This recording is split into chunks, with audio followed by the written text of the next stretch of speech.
Hey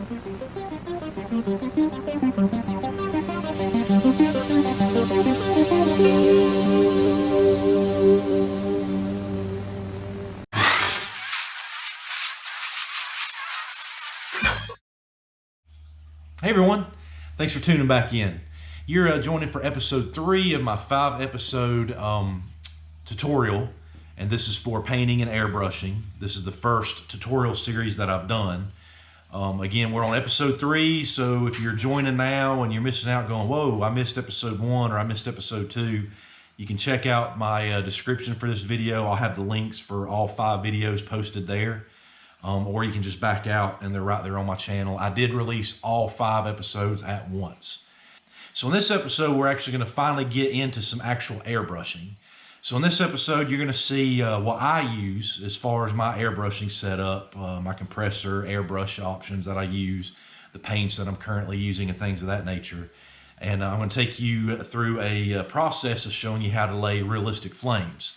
In this case, it's fluorescent blue realistic flames. And I guess whenever we say realistic, that's just going to be like more of the method, because I've used this method to do fluorescent green. I've done some, real flames with, yellows and oranges and reds and things of that nature. So with all that said, guys, I'm going to let you get into the episode and enjoy the first part of the tutorial that's actually going to show some airbrushing. Catch you guys later. Okay, everyone, here we go again. Now, I'm going to show you that I got the tape removed from these, the window area here over the doors and the hood area. What we're going to do now is draw out where we want the flames to go. So on this one, I want to have the flames kind of come off the Ghostbuster logos and come up this way and this way.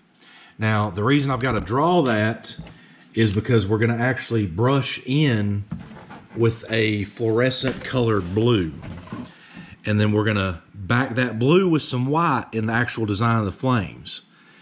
So in an effort to not get overspray everywhere, which the black will hide, you still want to be, I don't want to have to do blue, fluorescent blue over everything. We just want to do an area. So I'm going to get a general idea of where I want the flames to come up. So they're going to come up from here, and then just something like this maybe. And then taper off and then come back down, come through here, maybe some flames in through here.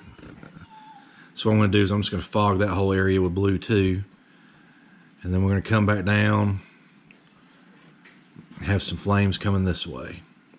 And again, this just kind of gives me an idea of where to spray that fluorescent blue, and it'll also give me kind of a template of where to put my flames.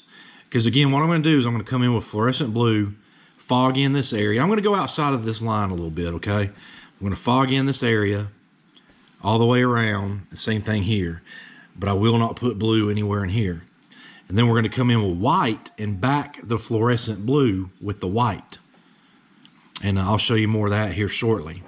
But now I'm going to also mark where I want my flames on the other body. And again, like we talked about before, that one was milky. This one's perfectly clear, but it's coming along pretty good. I'm really liking the looks of this. So I think it's going to turn out really cool.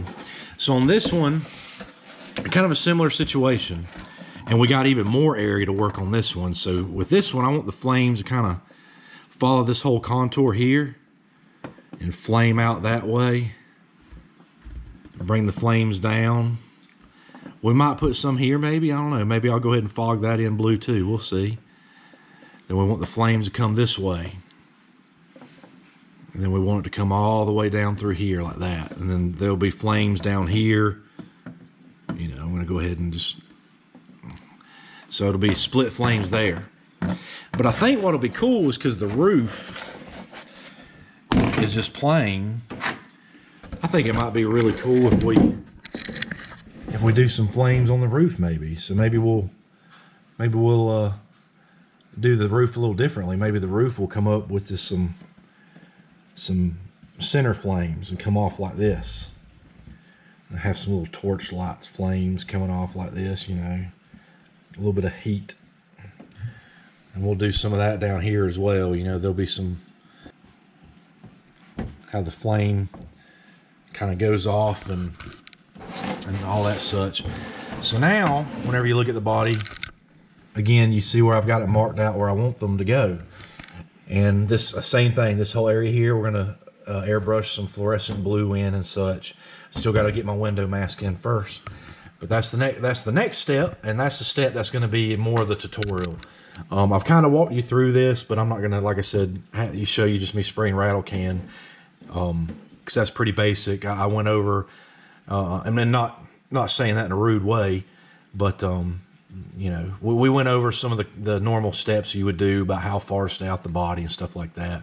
Airbrushing is going to be the more exciting part of the tutorial, I guess, especially doing realistic flames. But I plan on covering several episodes painting bodies. I just want to do these because I thought it would be cool. Special edition Halloween Havoc models for the Halloween Havoc race coming up later in the month of October, which is upon us. It's the end of September now. But anyway, I'm going to go ahead and cut it here again, and then I'll come back whenever I'm getting ready to lay color. All right, everyone. Here we are again. We're getting ready to do the airbrushing process, and one of the common questions I get a lot of times at the track or from people that I've painted bodies for that say they want to get into it is like, well, what do you use?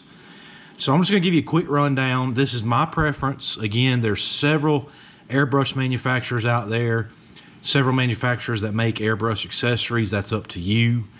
I've used these same kind of airbrush for many years. I've got a couple new ones here that I was trying. To give you a rundown, this is a Master Airbrush compressor, quiet compressor. There's not a lot of noise with it at all, so I really like that, especially if I'm up late in the late at night still airbrushing over a weekend or something. The kids are asleep. I can run this without it being you know, waking them or anything. Got a holding tank, filter, adjustable air pressure. So you want to, I highly recommend, if you're going to get one, get not just because they sell these just as a compressor, but the problem is whenever, you know, the compressor's always got to run then, and then you can see a surge. So if you get a holding tank, that'll help with that. I like the Iwata Eclipse. That's my favorite airbrush. I'm not using this one this time. I currently have the 0.3 needle in it. I'm going to be spraying with the 0.5 out of my Master Airbrush. This is one that I picked up recently. I just wanted to try. I haven't had this one too long. This is also made by Master Airbrush. I wanted to try it because I found these on Amazon for like 30 bucks. And I was like, that looks a lot like my Iwata Eclipse. So I said, let's give it a try. And I've sprayed a couple bodies with it, and it works great. So I will tell you that much. If you're just getting started and you don't want to spend a couple $100 on an Iwata Eclipse, or like some of the nicer Badgers and stuff, you can give this a try. I do recommend this. Again, this is a Master Airbrush off of Amazon. It was like 20 or 30 bucks. And then I also have the pistol grip version. And I use this for some of the bigger jobs. Sometimes I'll use this on the quarter scales if I got to do some big airbrushing and stuff like that. So that's another option that I like to use. And I've got my cleaning filter and stand here. I usually use it as a stand because I never leave paint my airbrushes. I clean them all the time after every use. And between paints and paint changeovers, I'll even do a quick wash after that, a quick clean, and then I do a heavy duty clean before I put it up for the night. But I just want to give you a rundown of my setup of what I like to use. Iwata is my preference. Nothing against Badger. I've used different Iwatas over the years and been my go-to airbrush. If you're just getting started out, again, I recommend this for a inexpensive entry-level airbrush. I've been enjoying mine. Like I said, I'm going to use it on this this job here as well. But I'm going to get everything set up, and then I'll come back here shortly whenever we're ready to lay some paint on the body. All right, guys, let's get that airbrush ready to rock and roll, shall we? So as you can see, I decided to go ahead and do some fluorescent blue flames on this car. So I need to shake up the paint, you know, get it mixed up really, really good. And then I am going to go ahead and thin this out. This particular fluorescent blue color is a little more thick than you'd want to spray out of the airbrush. You can do it, but you would probably need a bigger nozzle and a lot of air pressure, but I like to get mine thinned down pretty good. So you're going to see me grab the stirring stick there. We're going to get it ready, and then we're going to go for the Proline thinner, Proline reducer, I think is what they actually call it. Yeah, you can see right here, see how it's a little thick? It's almost like a syrup, so I'm going to go ahead and grab that Proline reducer, and we're going to add that to it. And I don't measure anything out. I've been doing the airbrushing stuff for many years now. I go by look and consistency. If I'm using an airbrush that I'm very familiar with, I know how it's going to spray, and I can fine-tune it with my air pressure if need be. But you're going to see I'm going to go ahead and stir it up here and take a look at it again, and if it's not quite where I want, I'll go ahead and just add some more of the reducing fluid to it. So here we go. Giving a good check there. Do I like this? Do I not? Let's see here. Yeah, so make sure you stir it up really good, because especially if the paint was really thick, you want to get that mix very good. You don't want any clumps in the bottom of that cup at all. So, yeah, see, so I'm going to go with just a little bit more. We're going to top it off, or not top it off, but just add a little bit more, stir it up. We're going to check that consistency again. This is all about eye. And one reason why I don't measure this stuff is simply because inconsistencies in the paint. I've mixed several paints and different airbrush paints, different manufacturers, same manufacturers. There's so many variants in it as far as consistency. So I generally just thin it, reduce it by eye. So I'm going to go ahead and put some in the airbrush, and we're getting ready to go ahead and drop some of those flames. Another thing I always like to do too with the airbrush is I always test the spray on something. So I've always got some poster board or a white box or something just so I can test it. And you can see I'm testing my lines, thin, thick, heavy spray, low spray, making sure everything's going to perform the way I want it to. So, all right, so right here you're going to see me, following those lines that you watched me draw earlier, the guidelines for the flames. I'm not looking for any particular consistency with the paint right here. I just want to make sure I get good coverage. If I'm a little thicker in one area and a little lighter in another, in all honesty, that's probably a good thing, because realistic flames, you want to have depth. You want to have heavy areas, light areas. See, we already moved on to the late model body here, and the same thing here. I'm going to just hit it, get good coverage on it. If it's a little heavier blue and a lighter blue, some areas that's fine. But that is in this case that we're airbrushing realistic flames. Most of your other painting techniques, you want to make sure you have good, even coverage. But since we're doing realistic flames, it's actually kind of nice to have some heavier and lighter areas. It kind of helps the flames pop a little more. So we're going to go in and hit the roof the same way that we did with the hood there. And then you're going to see me hit those little bits of flame coming off right there. So, and you see how I oversprayed past the line? It don't matter. The black base color is going to cover that. And, so we're ready to go. We're ready to start laying those white flames. So right here, I'm putting the Proline white RC paint into my airbrush. The white I didn't have to thin out. It was ready to spray. Ready to rock and roll. Their white and their black is usually like that. Sometimes you do have to add a little bit of reducer, but not much. And right here you're seeing the stencils that I use to do my realistic flames. There's several manufacturers that sell these things. I bought this kit because it came with 3 different sizes. So you're going to see right here, I'm going to come in and just get a good start. I'm going to do an outline on that little bit here. So we're going to start our first flame. And then I'm going to pull that, there we go, I'm going to pull it up. Okay, so you can see the outline of it there. So that's the start. So what I'm going to do is I'm going to flip it and do the same the other side. Now, whenever you're doing realistic flames, you don't really want perfect symmetry, but I always like to get my starting point that way because that'll help me get the flames flowing, and then if there's some variance in it, okay.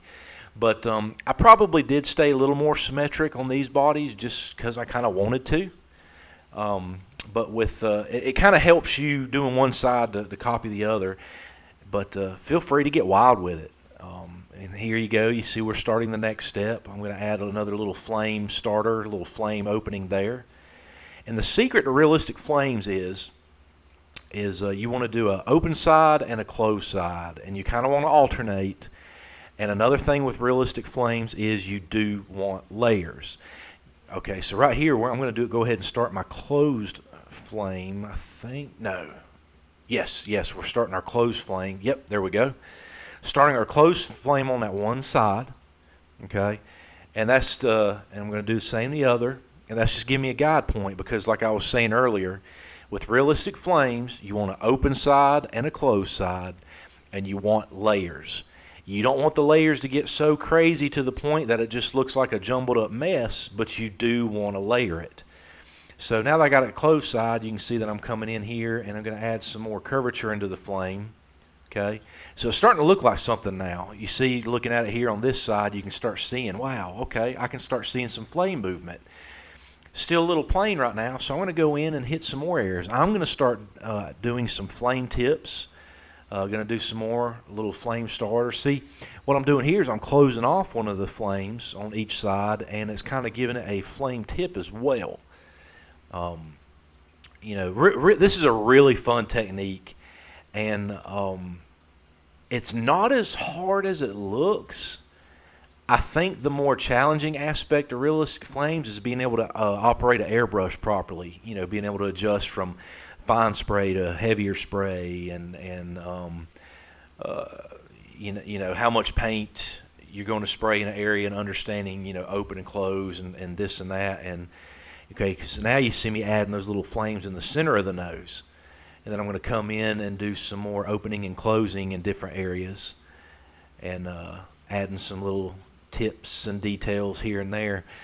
But again, to me, that's my personal opinion. If you want to practice with an airbrush and get into doing realistic flames, don't be scared. Buy one of these stencil kits. Do it on some flat Lexan. Get you some practice. All right, and here I'm coming in with some of these little off-trail flames. I'm just going to add a little bit of these, like the little flares that pop off the fire. I'm going to add those in a couple spots here and there, just to add a little bit of detail, a little bit more realism. We're calling these realistic flames, but I know that it is still fluorescent blue, but that fits the Ghostbusters theme. I've done some realistic fluorescent green flames on an SCT truck body before. It turned out really cool. And going to be getting ready to do some more realistic flames that are actually going to be a yellow, orange, and red. Actual realistic flames will be coming up on another body soon and another tutorial. But and again, now you can kind of see now I've got it laid out. So that looks really cool. But what I'm going to go in is just add a few more minute details. I'm going to go in and throw a couple hot spots and cold spots, in with the flame there. Just some fine detailing, a little bit here and there. We're going to, close off another section, adding a little bit of layer to it. You can see I added a little tail there. Now we're going to come in and hit some stuff on the nose right below the Ghostbusters text. And I'm going to turn around and let you check that out again, and it looks really cool. You can't see too much just yet because of the milky film on this body, but I think they turned out great, especially on this car, and doing a smaller area too. But and that's the beauty of these flames. Like I said, get creative, get wild, have fun with it. But there is a slight technique, as you can see and hear me talking about. See, I wasn't quite happy with it, so I'm like, here, I'm going to add me another little cold and hot spot here and there. But there is a technique to it. Yes, it will require some practice, but if you get to where you can lay down the airbrush and you're feeling confident, try it. And there's several different methods to actually do this as well. As I start off pretty much the same method here, I'm going to keep talking about the other methods, but this method here, I laid down the fluorescent color first, then I'm using the white to bring the color to life, and then we're going to back it with black, and the black's going to hide the fluorescent blue overspray and such. There are other ways you can come at it. You can come straight at it and start hitting whatever color you want to do. But if you do that, then you got to go back and hit it almost identically with the white backing. And typically that's almost how it's kind of done whenever you're painting like a normal car, because you got to think whenever we're doing an RC body, everything is reverse. So you can see here, I'm pretty much using the same technique, the same stencils there to get this body started as well. I like to start my flames off with that one. I do change it up every once in a while. I don't always use that one as my same starter. But I like the look that it kind of gives me, and especially if I'm doing split flames, or as you can see, I turn them the other direction on the roof flames. It kind of gives me a direction to follow. So that's one reason why I like to start off with that particular stencil.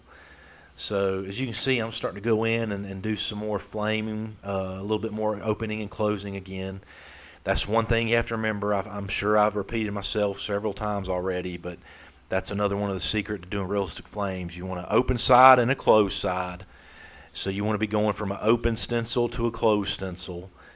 And if you're wondering what I mean by that, like that one there, it looks like a splat mark. And then the other one that you see me use every now and then is like the outer part of that same, splat mark looking stencil. So that's what I mean whenever I say open and closed. You want an outer edge and an inner edge and so on. And so as you can see now, I'm starting to do my outer edges on the front hood flames. And then I'm going to come in with another stencil. Had to clean it off a little bit right there. And then I'm going to go ahead and start tipping that a little bit. Okay, you're going to see me come in with this stencil here. So there's the other side of that splat. And then I'm starting to tip it. Did a dual tip. And then I'm going to come in and go ahead and get a little curvature coming off of that. And boom. See what I mean? So that's what I mean by open and closed. Every open end you want to closed in, and so on and so forth. And now I'm starting to go in and just do some fine detailing. Some more hot spots, cold spots, opening and closing a few more areas. And it's a really fun technique, guys. It's really cool. And like I said, I think a lot of people think it's a lot harder than it actually is. And I mean, it can be challenging. See, it's coming in really good. I'm going to go ahead and start adding some layers here shortly. Then I'm going to finish off the roof on this one. But again, that's really the secret to it. Open, close, and, layers. Layers. Like I told you earlier, you don't want so many layers that you make it too busy, but you do want layers. Natural flames have layers. So you can kind of see now I'm going to go in and do my final detailing on the hood flames before I move up the roof. And the same thing again, I'm going to come in and hit some of those little fire flares coming off. And the hood looks fantastic. I think, yeah, here we go. So we're going to the roof now. You can see I started with a big open flame, getting one started there in the center. And then I'm just going to start building off. So I'm going to go ahead and lay down my outer flame edges here, just to give me a guide point, and then I'm going to start building off of that. Then I'm going to start coming in, as you can see, with the different little, open and closing in different areas, making some flame tips, going to kind of go out and back, some hot spots and cold spots. So I really hope you guys are enjoying this and learning something from it. And as far as airbrushing, I know I kind of hit one of what some people would consider to be more advanced. And like I said, this is actually a lot easier than a lot of people thinks it is, in my opinion anyway. But we're going to hit on some headlight airbrushing and detailing a little bit later as well. So you'll be able to follow me along with that too. But I do plan on some other airbrush tutorials. Like I said, it's not always going to be flames, but I'm giving you fair warning now. One of the next tutorial videos I'm going to do, it is going to have realistic flames in it too. But there's a specific reason for that, because it really fits the theme of that car. But on that particular body, I'm probably going to be able to go over a couple other airbrush techniques that we're not technically going over in this video. So, but I've got plenty tutorials planned for you guys as far as airbrushing goes. But we're pretty much done there. So we're coming back in now after I went ahead and added the black. So I base coated the black, and then you're going to see, bam, look at that blue. And those black lines, you see that's still from where I was kind of sketching out my areas where I wanted the flames to go. But look at how that pops. So that's what it does whenever we lay that fluorescent blue first, and then we come in behind it with white. It really makes it pop, and the black hides all the overspray that we didn't put white on to create those flames. So now with this body, we got a similar situation here. We got the black on it. The flames are done. They come in real nice. Both cars turn out good, I think, but I really love the way they turn out on this car. I think it's just because I had a little bit more room to get some of the under letter details done on the Ghostbusters logo, but I'm really happy with that. And we're getting ready to move on. Yeah, we got to put another layer of black on there just to fully close that out, and then we're going to start on some of the other body details. So yeah, so right here we already laid the blue. We did the Who You Gonna Call, the 51, and we got to do the we still got to do the Sticky Icky logo, my JB Trickle Studios YouTube channel logo, the Moonville Hobbies logo, and the Ghostbusters logo. And we are going to do some airbrushing on the Ghostbusters logo.